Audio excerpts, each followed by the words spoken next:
Apache woman joked she'd be his if the cowboy found the ring she lost. Her shock when he did. Before we dive into the story, don't forget to like the video and tell us in the comments where you're watching from. The day was fading by the time Adam Mercer rode across the open flats that bordered Red Valley. The sun had begun to settle behind the rocky ridge, and the dimming lights spread across the land in long, level bands that softened the edges of every fence post and scrub bush. Adam's horse moved with a steady, worn-out gait, its hooves stirring up loose soil that drifted behind them in quiet trails. Adam had spent the afternoon at the trading post picking up wire, lamp oil, and a new rasp for the horse's hooves. He traveled alone most days, and he preferred returning home before dark to shut the chickens in, check the gates, and lock the barn. Routine grounded him. Predictability gave him structure he no longer found in people. He was a man who had lived through events that carved the noise out of him. Years earlier, he had lost both his brother and his place in a nearby town after a violent dispute he never fully explained to anyone. Since then, he had kept to himself on a patch of dry land where no one expected conversation. His mission in life had become simple: maintain the ranch well enough that it didn't fall apart and keep his distance from problems that didn't belong to him. As he approached the yard, Adam noticed movement near the water trough. A woman knelt in the dirt with her palms pressed to the ground, sifting through the packed soil with careful, tense strokes. Her long black hair hung loose, and dust clung to the ends. The dress she wore was marked with beadwork and fringe, the kind used for travel rather than ceremony. She didn't seem injured, but her posture showed exhaustion, the kind that came from days of walking while trying to remain alert. Adam stopped a short distance away, allowing the horse to settle. He watched her movements in silence, trying to understand what she was looking for and whether she posed any threat. He had seen people approach ranches out of desperation before, some seeking food, others shelter, a few trouble. This woman didn't fit any pattern he knew. She wasn't begging or hiding. She was concentrating so intensely he wondered if she even noticed him. When she finally lifted her head, her eyes met his with a guarded steadiness. She didn't scramble to her feet. She didn't reach for a weapon. She simply breathed with the controlled rhythm of someone who had learned not to show fear, even when she felt it burn under her ribs. Her voice was low and dry when she said she had lost a ring. She added, with a strained attempt at humor, that any man who found it would earn her as a wife. The joke landed awkwardly, almost like a shield she used to hide panic. The comment didn't amuse Adam, but it didn't unsettle him either. He understood the tone people used when they tried to pretend their situation wasn't as bad as it felt.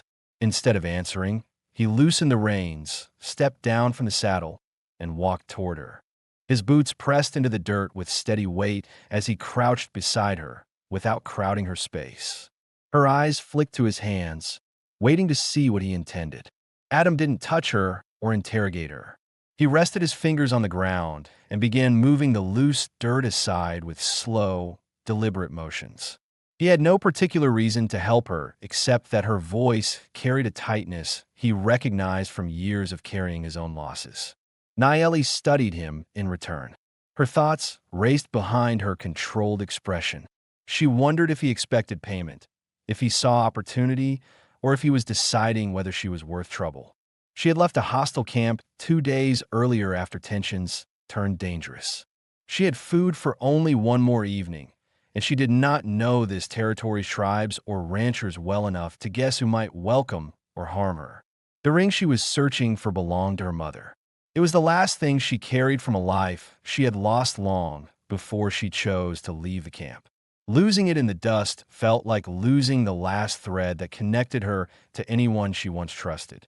Adam worked without speaking, brushing aside small clumps of soil and bits of gravel. His mind stayed focused, but he was also listening to her breathing, to the shift of her weight, to the faint edge of fear she was trying to hide. After several minutes, his fingertips hit something cool beneath the surface. He pinched the small object and lifted it from the dirt, revealing the thin silver band. The moment she saw it, her body stiffened. Her chest tightened as if someone had knocked the air out of her. Adam didn't hand it to her quickly. He held it out with an open palm at a distance that required no step forward. She reached slowly, her hand shaking once before she steadied it. Her fingers closed around the ring, and she lowered her gaze, focusing on it as if confirming it was real. Adam rose in a careful, unhurried motion. He pointed toward the trough, offering water without using his voice. She hesitated, not because she didn't want it, but because she had learned to expect conditions for every kindness. When he stepped back to give her room, the hesitation eased. She cupped water in her hands and drank in small measured sips. The coldness soothed her throat, which still burned from traveling without enough rest. He gathered a few pieces of wood from a nearby pile and returned to the central clearing of the yard. She watched him as she dried her hands on her skirt. He struck flint against kindling and built a modest fire. He didn't tell her to sit. He didn't ask for anything in return. Adam had no intention of turning anyone away into the night unless they gave him a reason to. Nayeli weighed her options in silence. She was tired enough that her legs trembled when she shifted her stance. She knew the land grew colder after sundown, and sleeping without fire meant waking stiff and weak. But staying near a stranger carried its own dangers.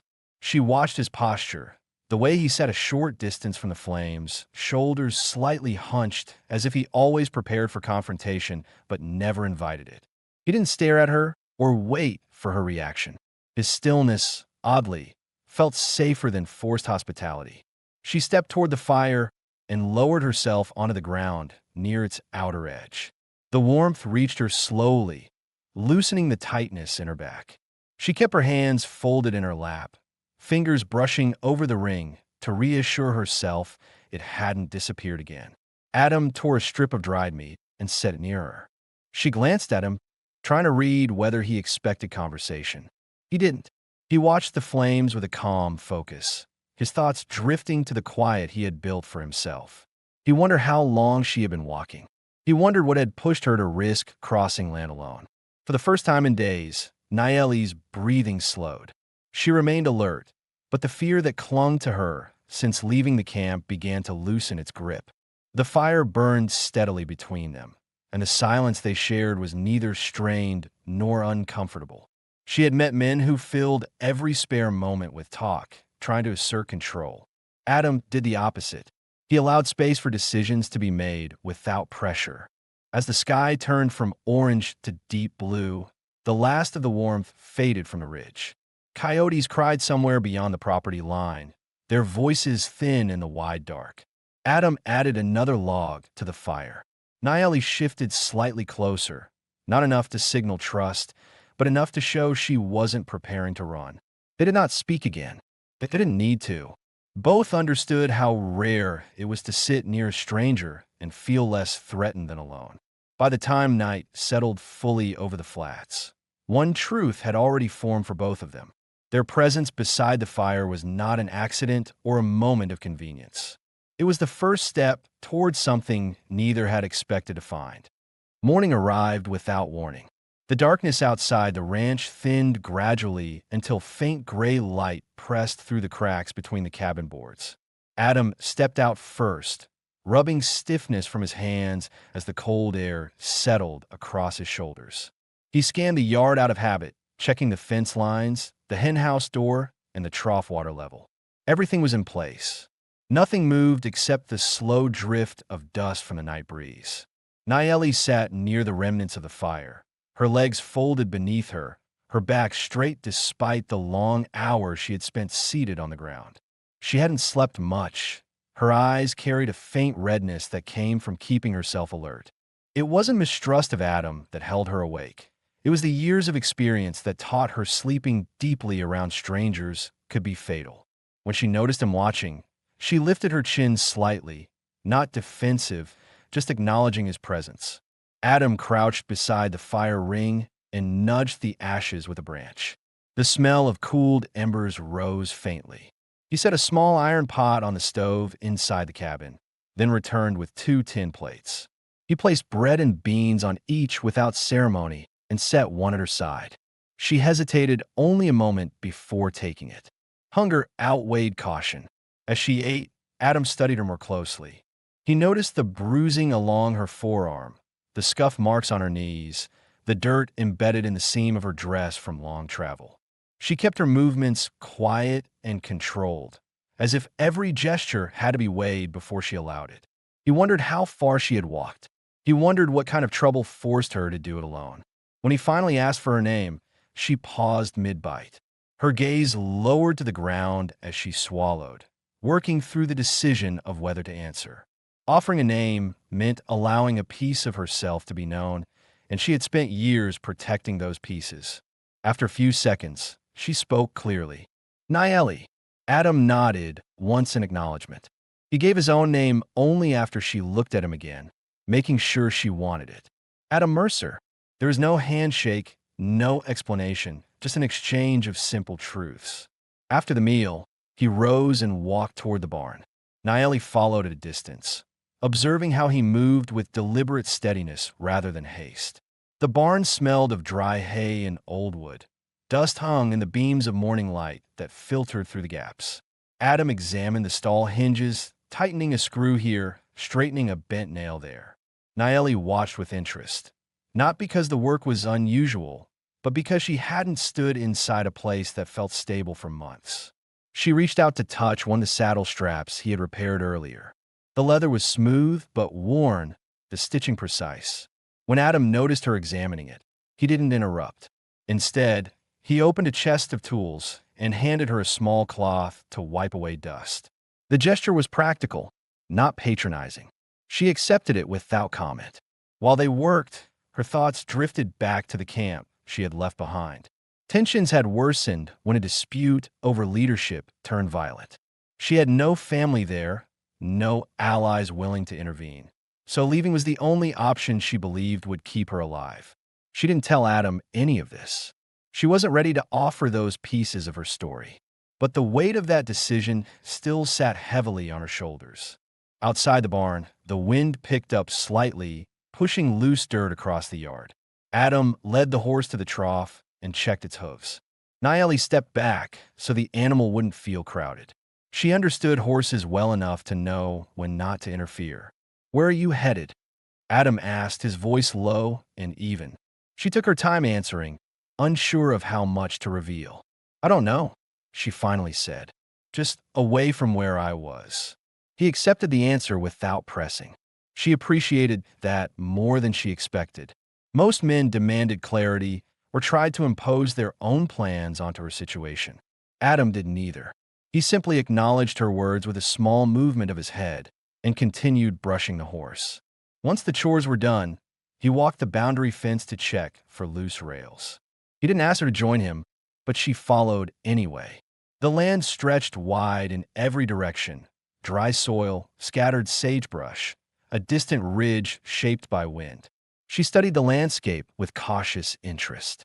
Traveling alone meant constantly scanning the environment for threats, entrances, and escape routes. Old habit made her evaluate every angle. Walking beside him gave her a strange sense of relief she didn't want to admit. His quiet presence was unlike the chaotic energy she had endured in the camp. He had no intention of controlling her steps. He simply continued at a pace steady enough for her to match. When they reached the far corner of the fence, a broken post leaned toward the ground. Adam knelt to examine it. Nayeli crouched beside him, her fingers tracing a fresh crack in the wood. "It happened last night," she said softly. Wind was strong. Adam glanced at her, surprised she had observed that detail. He tightened the wire while she held the post upright. Their cooperation required no instruction. They worked as if they had done this before, though it was the first task they had shared. As they finished, her gaze drifted to the ring tied securely in the leather cord around her neck. She placed her hand over it, steadying her breath. The relief of having it back had settled deeper overnight. She had lost nearly everything in her life, but this one small object, held a memory she refused to release. Adam didn't ask about the ring, but he noticed the way she guarded it. He also noticed the shift in her posture after they completed the repair. She stood taller, as if participating in the work anchored her to the ground in a way that had been missing for too long. Back at the yard, She watched him sort tools into the crate by the porch. She realized she had been waiting for him to tell her to leave. When he didn't, confusion mixed with caution. Most men wanted something definite in exchange for food and safety.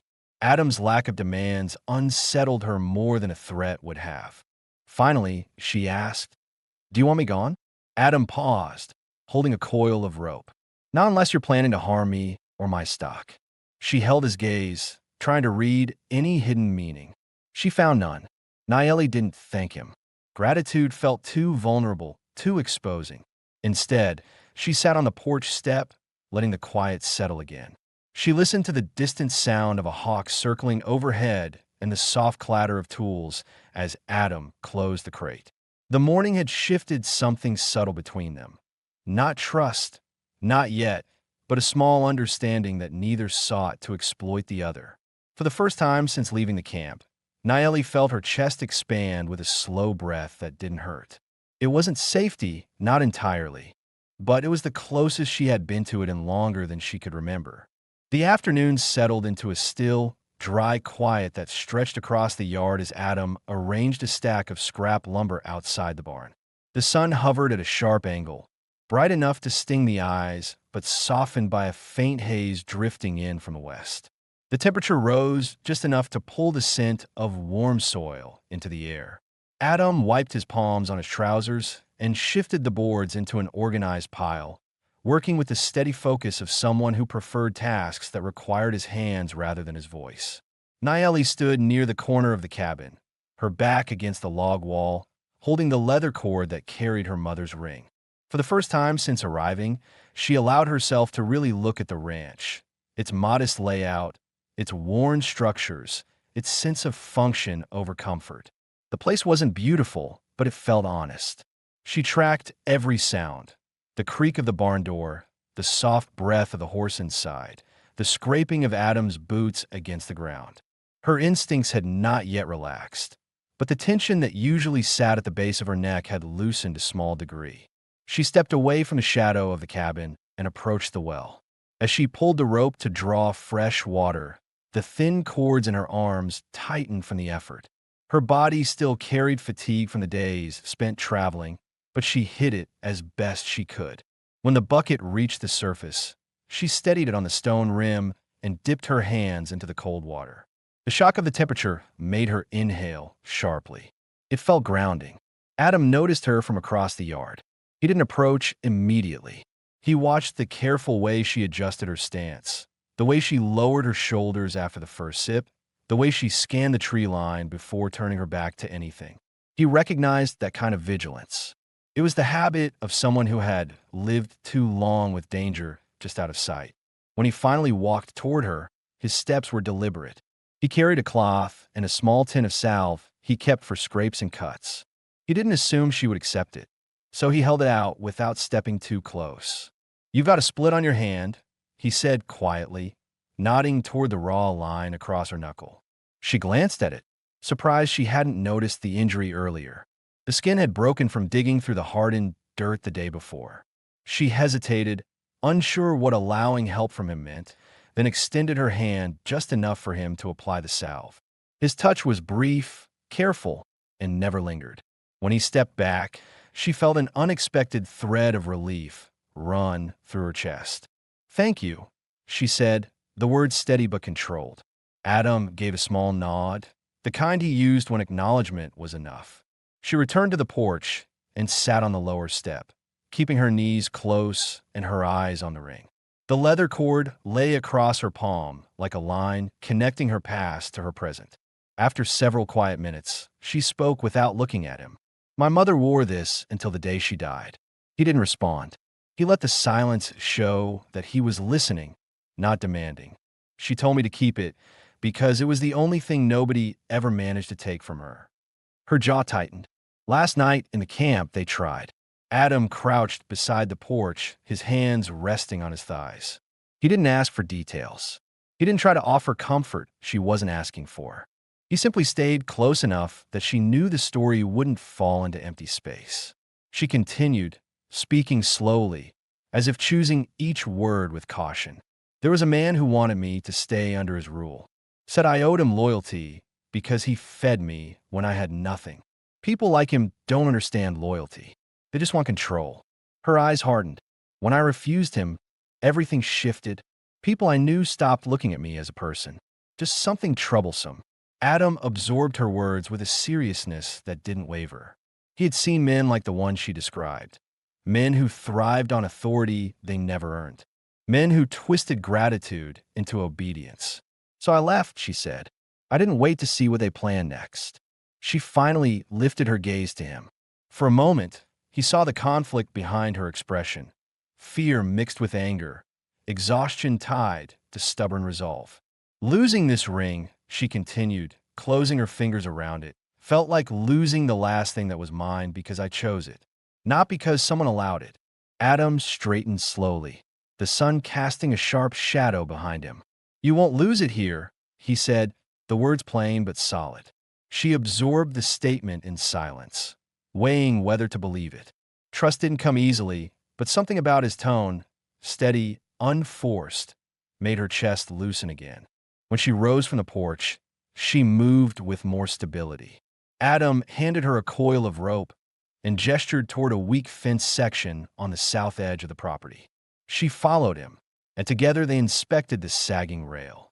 She held the post upright while he reinforced it with fresh wire. Their coordination felt almost natural. Nayeli noticed how he checked her grip before tightening the line, making sure she wasn't straining. No one had done that for her in years. While they worked, she asked, "Why stay out here alone?" Adam didn't lift his eyes from the wire.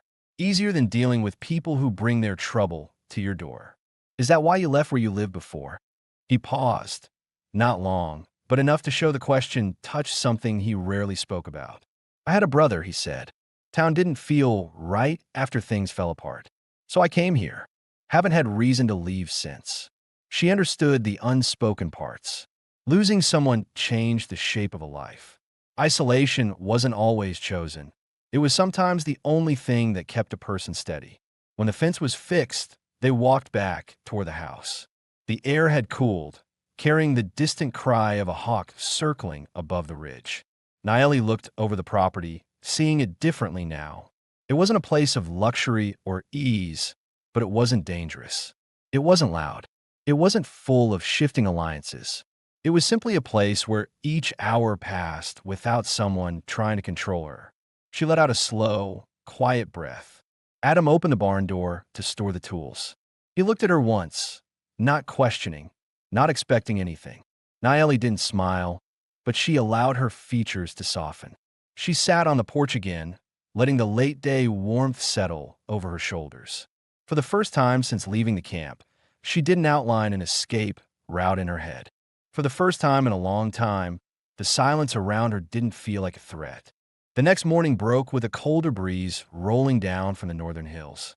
The light arrived slowly, spreading through the valley in pale streaks that revealed every uneven line of the landscape. Adam stepped outside with a coil of rope slung over one shoulder and a worn leather canteen at his hip. He needed to check the ridge road behind the property, a stretch of narrow trail often damaged by storms and stray cattle. It was part of his routine every few days, a preventive measure that kept his gates from being forced open by wandering livestock. Nayeli stood by the barn when he approached, brushing dust from her dress and tightening the leather cord that held her ring. She looked more rested, though faint shadows still lingered beneath her eyes. When she noticed the rope and canteen, she straightened with quiet alertness, unsure if she was needed or merely observing. "I'm heading up the ridge," Adam said, adjusting the strap on his shoulder. "It's rough terrain. Check it often so nothing collapses." She nodded. Her instinct was to stay close enough to understand her surroundings, but not close enough to appear dependent. Before she could decide whether to follow, Adam slowed his pace and looked back over his shoulder.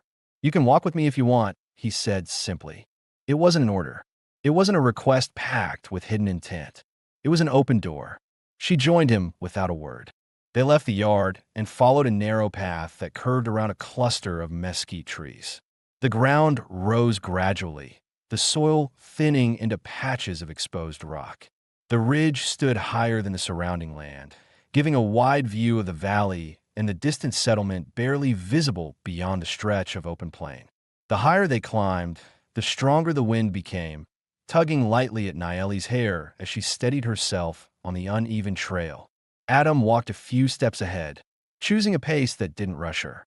He didn't comment on her caution, though he noticed how her eyes tracked every movement: hawk shadows, shifting branches, drifting dust. She was reading the landscape with the skill of someone who had lived too often in places where danger arrived without warning. Halfway up the ridge, they stopped near a crooked cottonwood tree growing at an angle from the rocky slope. Adam knelt beside a deep crack along the trail's edge. Overnight erosion had widened it, threatening to break the narrow path if left unreinforced. "This part slips every few months," he muttered, pressing his hand against the unstable dirt. "Needs support." Naeli crouched opposite him, examining the loosened soil. She pressed her fingers into the dirt, testing its firmness. "If the next rain comes hard, this will drop," she said. "You'll lose the trail." Adam's eyes flicked to her, surprised by her assessment. She explained that she had spent years traveling uneven terrain, crossing plateaus, moving between camps, finding safer ground for shelter. She learned what slopes held and which ones gave way without warning. He listened, recognizing experience, not guesswork. "Help me brace it," he said. He cut long wooden stakes from a nearby fallen branch and handed one to her.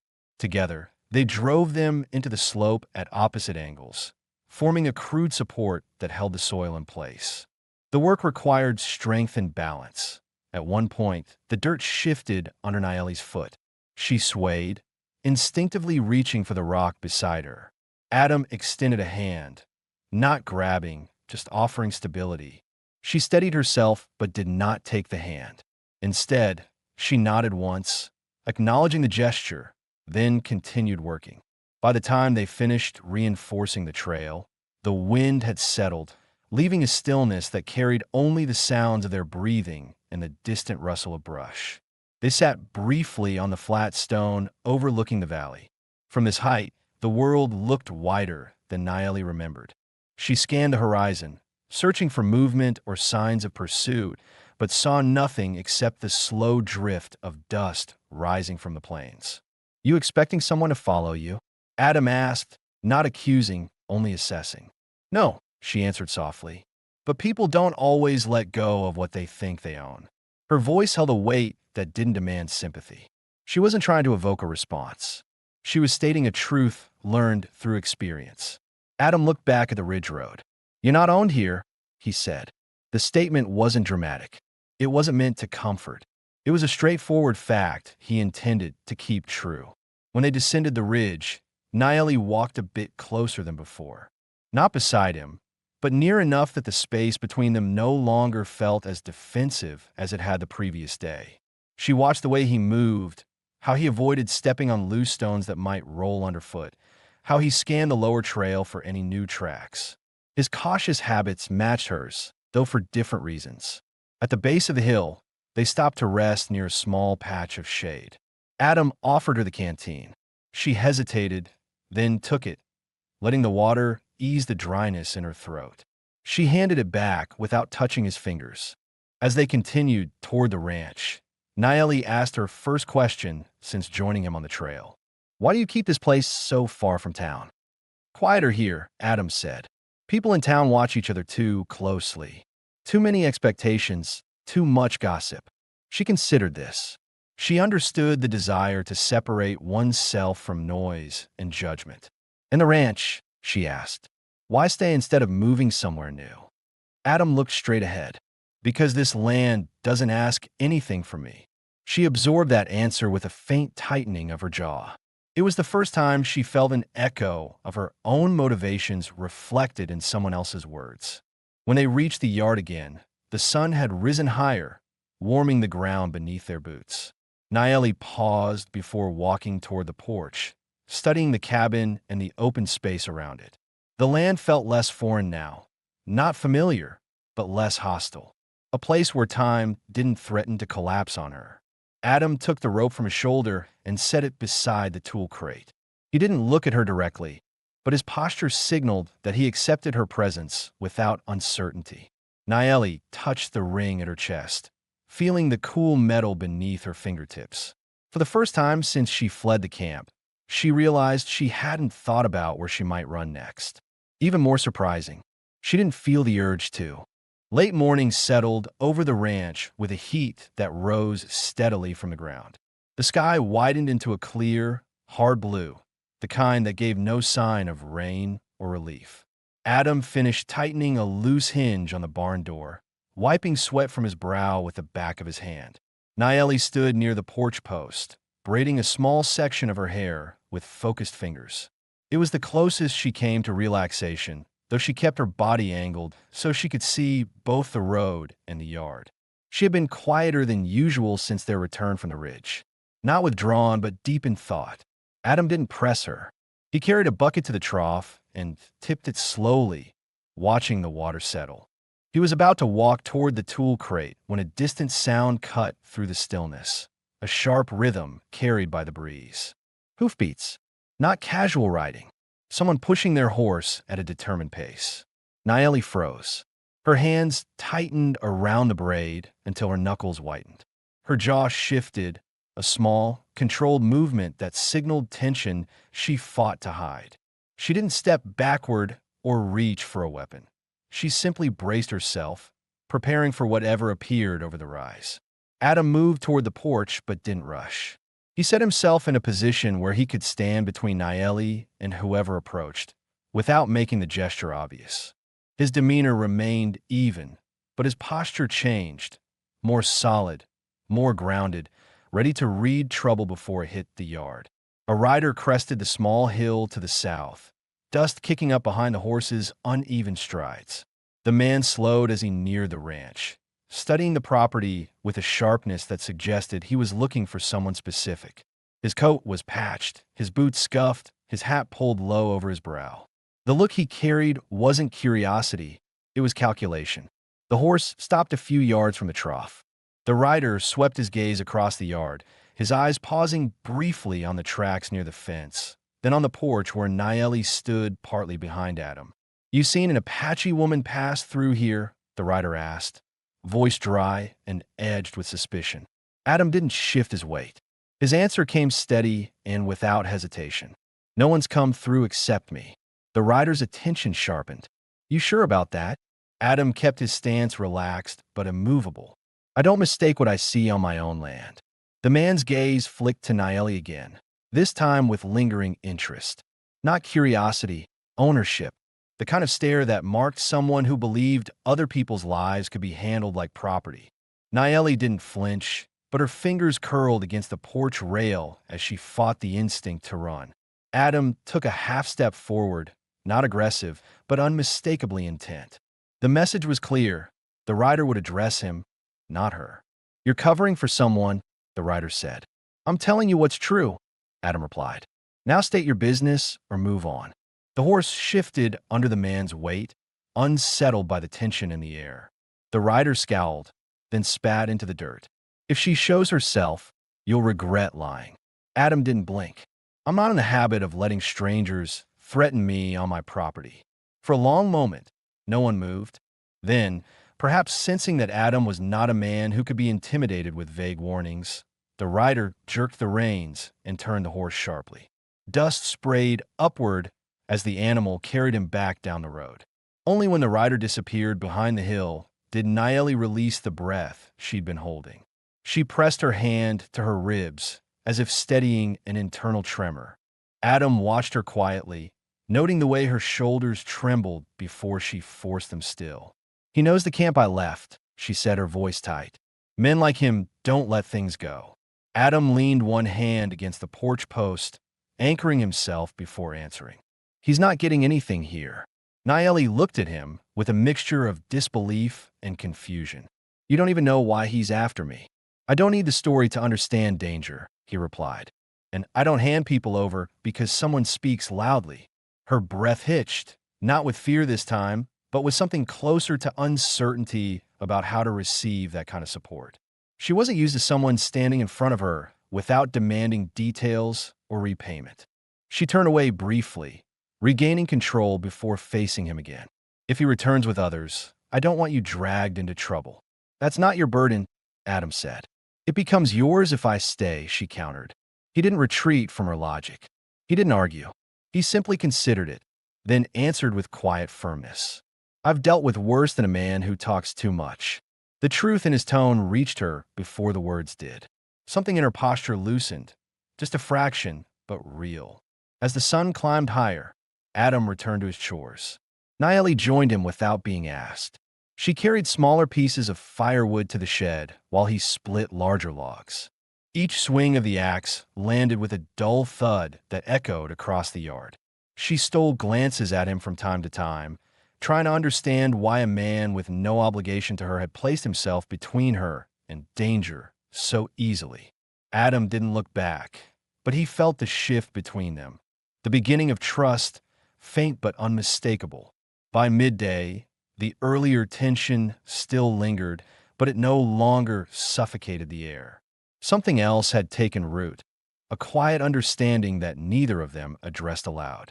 It didn't need words. The choice Adam made when that rider appeared had already spoken for him. A cooler wind drifted over the ranch the following morning, carrying the faint scent of sage from the western flats. The ground held the chill from a night as Adam stepped outside with a bundle of worn gear under his arm.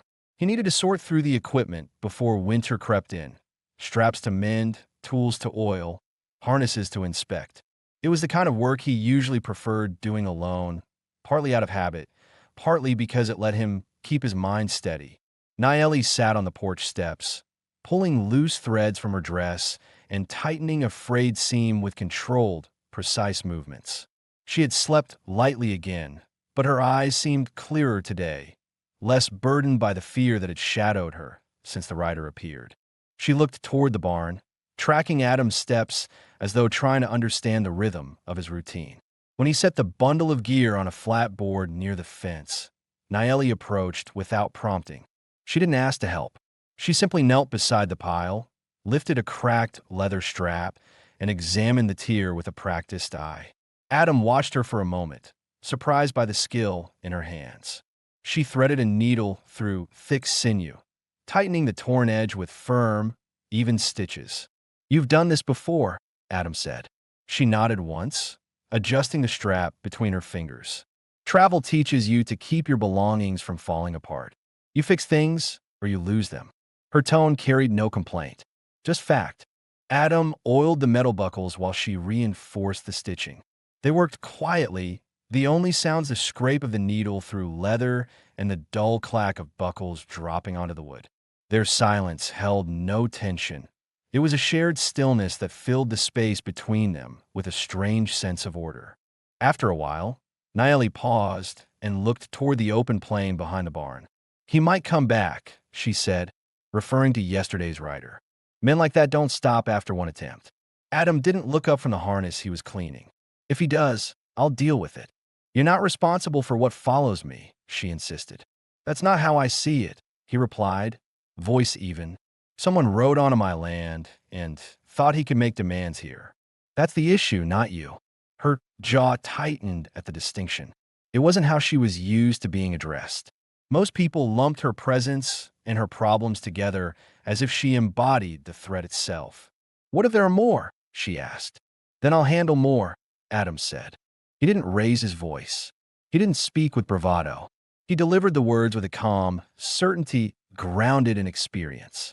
Nayeli lowered her eyes to the strap again, her fingers moving slower now. She wasn't convinced the danger had passed, but she felt something unexpected under her ribs, relief mixed with unfamiliar doubt.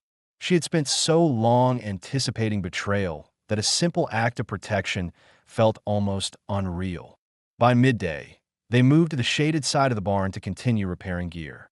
Adam laid out a set of old bridle pieces, some cracked, others misshapen.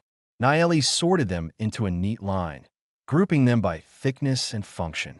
Her organizational sense caught him off guard. "You were responsible for equipment in your camp," he observed.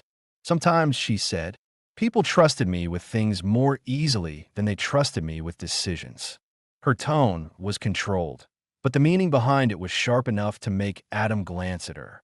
She didn't elaborate. She just picked up the next piece and began tightening the stitching. A strong gust of wind blew through the yard, lifting dust and swirling it around their feet.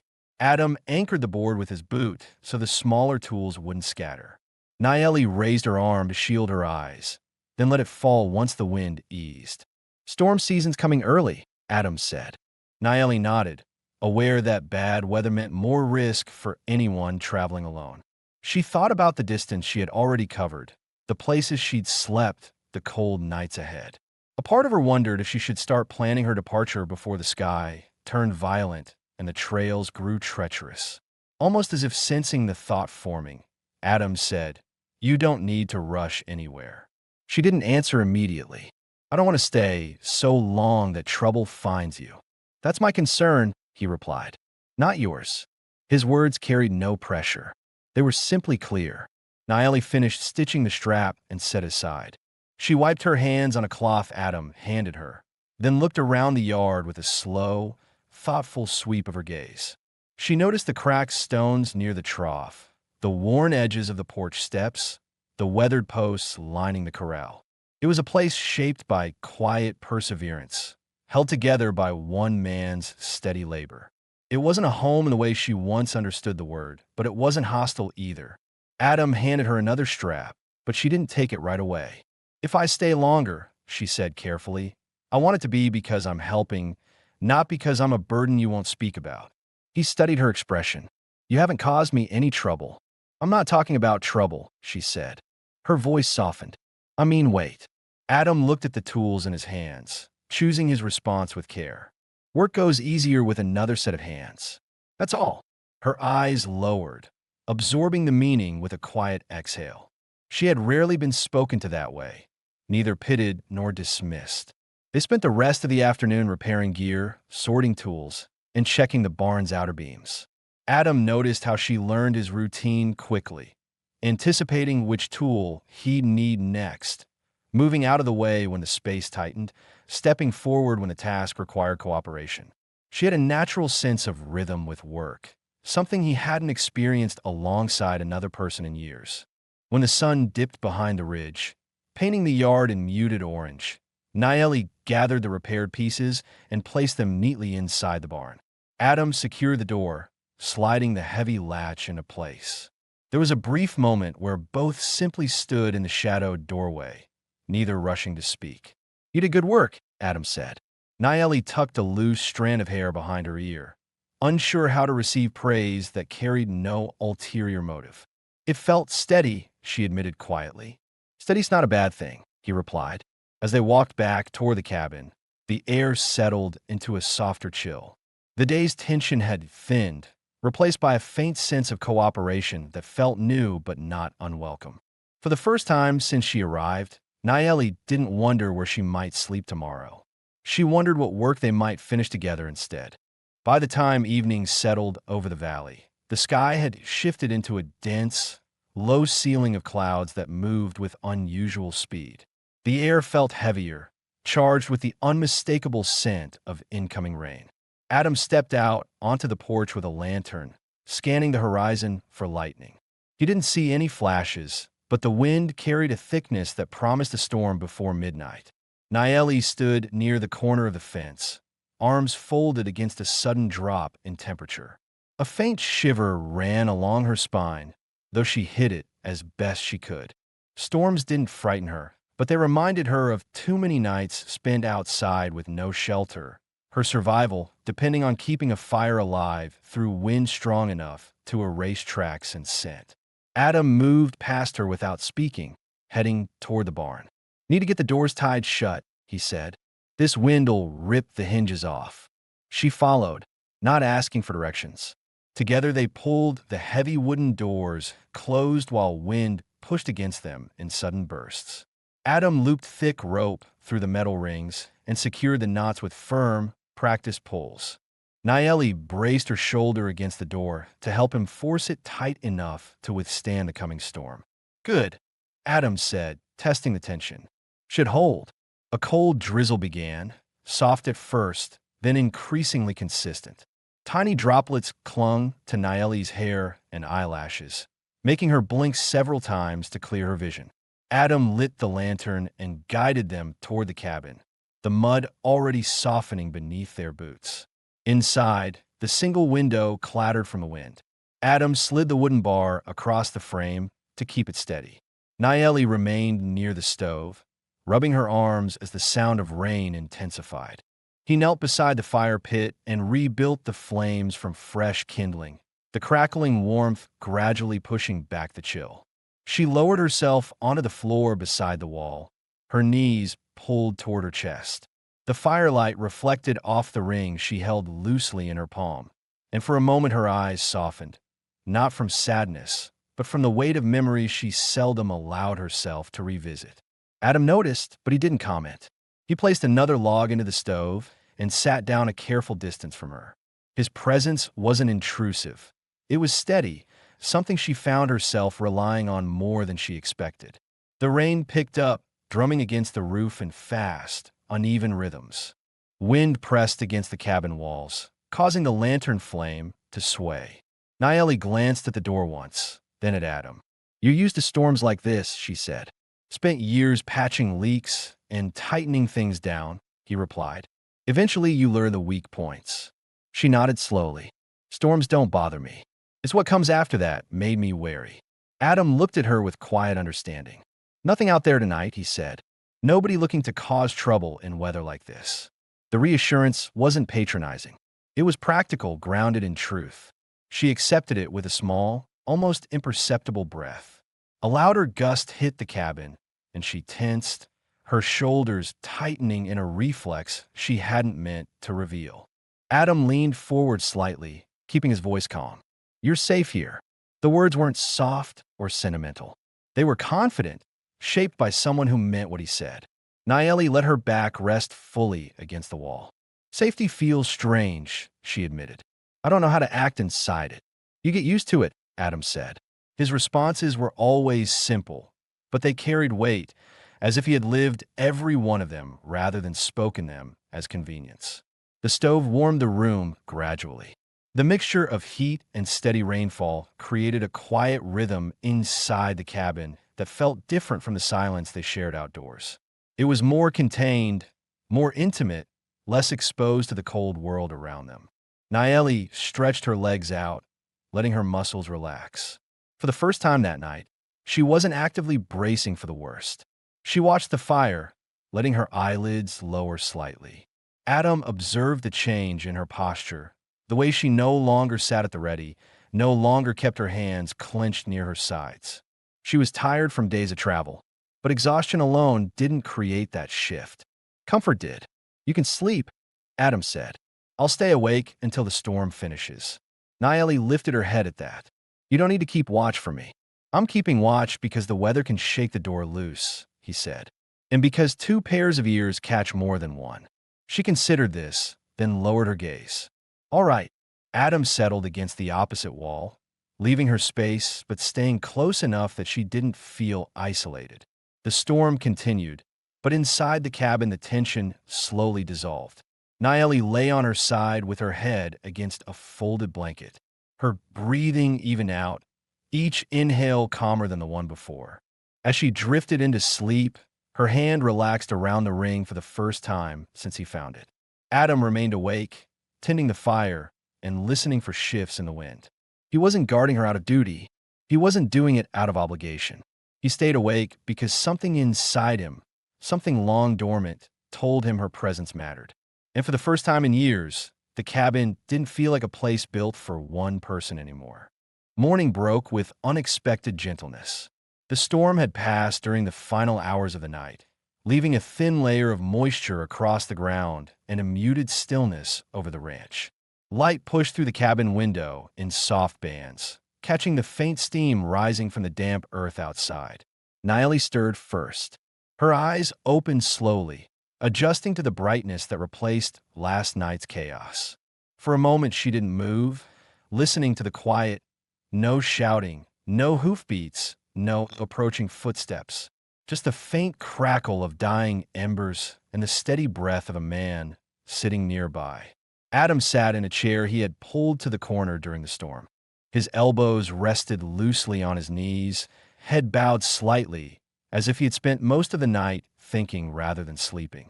When she shifted, he lifted his eyes, offering a short nod that carried both concern and acknowledgement. "You slept," he said. "More than expected," she admitted, pushing herself upright. Her joints ached, but not in the way that came from fear or running. It was the ache of a body allowed to rest. Adam rose and opened the cabin door. Fresh air entered with a soft gust, carrying the sharp scent of wet soil. The ranch looked washed clean, mud clinging to the fence posts, puddles gathered near the trough, a sheen of water darkening the barn's exterior. He stepped outside to assess the damage. Nayeli followed, remaining a few paces behind. Her posture was different than the previous day, still alert but less defensive. The storm hadn't simply passed. It had pulled something out of her, leaving room for clearer thought. The south fence had sagged under the weight of wind and rain. Adam walked the length of it, testing each beam. "Storm weakened these posts," he said. "They'll need reinforcing." Nayeli knelt to examine the soil around the base. The ground was loose and waterlogged. "If it dries like this, the lower rails will drop." He glanced at her with appreciation for her assessment. "Then we'll fix them before sundown." She paused, not at the work, but at the word wheel. It held an assumption she wasn't sure how to interpret. She wasn't used to being included in someone else's plans unless her labor was being demanded or controlled. Here, the inclusion felt natural, unforced. Adam straightened and walked toward the barn to gather tools. Nayeli stood still for several seconds, absorbing the morning air. The storm had washed away more than dust. Her instinct to leave at first light was noticeably weaker. She caught up to Adam as he reached the tool crate. "I should tell you something," she said. He set down the hammer and looked at her without impatience. "I planned to leave after the storm." He didn't flinch. Most travelers move on when the weather clears. "But I'm not sure anymore," she said carefully. "Yesterday, when that rider came, I saw how quickly trouble can follow me. I didn't want that on your doorstep." Adam rested a hand on the crate. "Trouble doesn't scare me. Ambushes, fights, arguments. I've seen enough that your past doesn't change how I run this place." She looked down at her hands, noticing the faint marks from yesterday's repair work. "It's more than danger. Staying anywhere too long feels risky." "You decide what's right," Adam said. "Not what fear tells you." His words weren't soft, but they carried weight, not as persuasion, but as clarity. Nayeli walked a few steps away, scanning the open land. The sunlight glinted off a puddle near the trough, scattering reflections across the yard. She saw the trail she had followed days earlier, disappearing over the ridge. For the first time since arriving, the direction no longer felt like an escape route. When she returned to Adam, her posture had changed. "If you don't mind it," she said quietly, "I might stay longer." Adam didn't react visibly. He closed the lid of the tool crate and handed her a post driver. "Then help me set these rails before the ground dries wrong." The simplicity of his acceptance settled something deep inside her. No celebration, no dramatic reply, just a continuation of routine with her included in the space. They worked side by side for hours. Adam dug into the softened earth, resetting the base of each fence post while Nayeli stabilized the rails and secured the wire. Their coordination grew smoother with each task. Unspoken adjustments, intuitive timing, quiet focus. She noticed how he checked her position before lifting heavy pieces, making sure the weight wouldn't fall her way. He noticed how she anticipated which tools he needed, handing them over before he asked. By early afternoon, the fence line stood straight again. They stepped back to inspect it, sweat drying on their skin as warm sunlight pushed off the last traces of the storm. Nayeli wiped her forehead with the back of her wrist. "Looks solid," she said. Adam nodded. "Good work." There was no hesitation now when she met his eyes. No calculation, no doubt about his intentions. Only a calm acknowledgement that something had shifted between them, something subtle but undeniable. Back near the cabin, she untied the leather cord from her neck and held her mother's ring against the sunlight. The surface glimmered faintly, showing no residue from a storm. Without ceremony, she slipped it onto her finger. The gesture was small, but deliberate. Adam noticed, but didn't comment. He respected what wasn't his to interpret. Naeli stood still for a long moment, feeling the weight of the ring rest comfortably where it belonged. It didn't feel like a burden anymore. It didn't feel like a reminder of loss. It felt like a choice she had made. As the afternoon settled into a steady quiet, Adam carried the tools back to the barn. Naeli followed, slowing her pace as she realized something she hadn't fully admitted even to herself. She no longer felt like a visitor waiting for danger to return. She felt like someone who had begun to stay, because staying no longer frightened her the way leaving once did. The sun climbed slowly over Red Valley on the morning everything changed. The storm's moisture had begun to lift from the earth, leaving a faint shimmer across the soil. Birds moved cautiously along the fence posts, as if the ranch itself had settled into a calmer rhythm. Adam stepped out of the cabin with a sack of feed balanced against his shoulder, his movements steady and familiar. A man who lived by routine rarely altered his pace, but today his eyes moved with a quieter awareness, checking not for danger, but for someone. Naeli was behind the barn, gathering the blankets she had spread out to dry. Her hair fell in loose sections around her shoulders as she lifted each blanket with careful hands. She looked different now, not in appearance, but in the way she occupied space. She no longer hovered near walls or kept herself half-turned toward the nearest escape. She stood centered, grounded, present. Adam approached without hurrying. She heard his footsteps, but didn't tense, simply glanced toward him with a steady expression that signaled readiness rather than defense. "Fences held through the night," Adam said. "No more leaning." She nodded. "We fixed them well." Her use of "we" wasn't forced. It came naturally, as if she had always belonged in the work. Adam watched her fold the last blanket. "You planning to move on soon?" he asked, not to push her away, but because he wanted a clear answer without assumptions. Naeli held the blanket a moment longer before lowering it into the crate. "I thought about leaving. I thought about it every hour yesterday," she said. She stepped toward him, the dirt soft beneath her boots. "But every reason I had shifted." He didn't speak. He allowed her the space to continue. "When I arrived, I didn't trust anyone. I expected danger in every direction. I only meant to stay a night or two." She pressed her thumb against the ring on her finger. "But I woke today and realized something had changed. I wasn't thinking about where I would run next." Her voice stayed calm, free of hesitation. She wasn't confessing. She was stating what she had decided. "I want to remain here," she said, "if that's something you're willing to allow." Adam's breath left him slowly, the kind taken by someone who had lived too long without expecting companionship. "You don't need my permission," he said. "You choose for yourself. All I can say is, you're welcome." Her shoulders eased fully this time. It was the first moment he saw her unburdened by the instinct to brace for rejection. They spent the rest of the morning completing small tasks that had lingered since the storm. Adam hammered a loose board onto the chicken coop, while Naeli swept debris from a porch.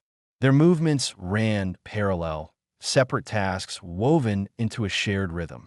When midday arrived, Adam took a break and leaned against the fence, watching the plains stretch into a distant haze.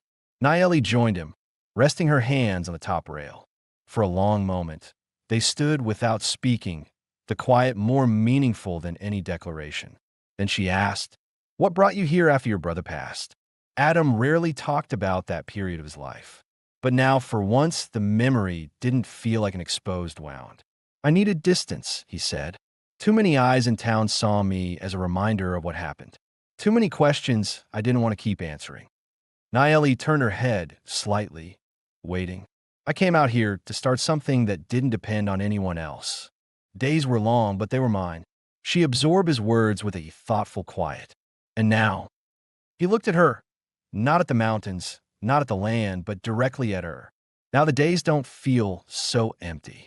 Her lips parted slightly, not in surprise, but in recognition. She had felt the same shift. Later, they repaired the latch on the barn door together. Nayeli held the metal plate in place while Adam drove the nails through. Their hands brushed once, brief but certain. Neither moved away. The work continued, and something between them grew more defined.